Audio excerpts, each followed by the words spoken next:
નરેશભાઈ પટેલે કીધું કે હું આઉટ ઓફ વે જઈને પ્રોટોકોલ તોડીને એક જાહેરાત કરવા માંગુ છું. એનો અર્થ એમ છે કે એના માટે કદાચ આજનો સમય નિર્ધારિત નતો, ભવિષ્યમાં કંઈક કરવાના હશે કે ગમે તેમ, પણ આજે કરાવડાવવામાં આવી.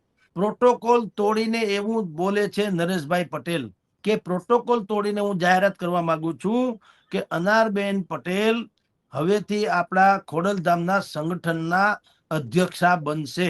તો જવાબદારી કાંઈ નથી, તો બધું છે જ ગોઠવાયેલું તંત્ર. એમાં અનારબેન આવે એટલે કાલે વારે કરોડો લોકો એમાંથી ઉમટી પડે ને એવું કાંઈ નથી. પણ એને અપગ્રેડ કરવામાં આવ્યા. ઈ સાંકેતિક એટલા માટે સાંકેતિક છે કે જે રીતે અત્યારે ગુજરાતમાં એન્ટી ઇન્કમ્બન્સી ચાલી રહી છે અને આમ આદમી પાર્ટીના ગોપાલ ઇટાલિયા જે છે પાટીદારોના ગઢમાં જઈને કાંગરા ખેરવવાને જેવી સભાઓ કરી રહ્યા છે, એને ખાળવું હોય તો આ ટ્રમ્પ કાર્ડ ભારતીય જનતા પાર્ટીએ, અથવા તો એટલે ભારતીય જનતા પાર્ટી સીધી રીતે આમાં છે નહીં, પણ વાયા ખોડલધામ. ખોડલધામ છે એ પાટીદારોની મુખ્ય ધાર્મિક અને સામાજિક સંસ્થા તો છે.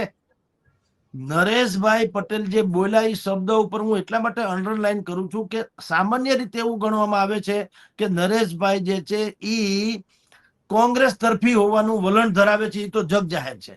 તો એમાં આનંદીબેન ના દીકરી, આનંદીબેન તો ભાજપમાં તો છે જ, એના દીકરી હોવાને કારણે અનારબેન ઓબ્વિયસલી ભાજપમાં રહેવાના. તો નરેશ પટેલ આનંદીબેનની દીકરી અનારબેન આ રીતે પ્રોટોકોલ તોડીને જાહેરાત કરે, એનો અર્થ એમ છે કે પ્રેશર આવ્યું હોય બુદ્ધિપૂર્વક તમારે આજે જાહેરાત કરી દો.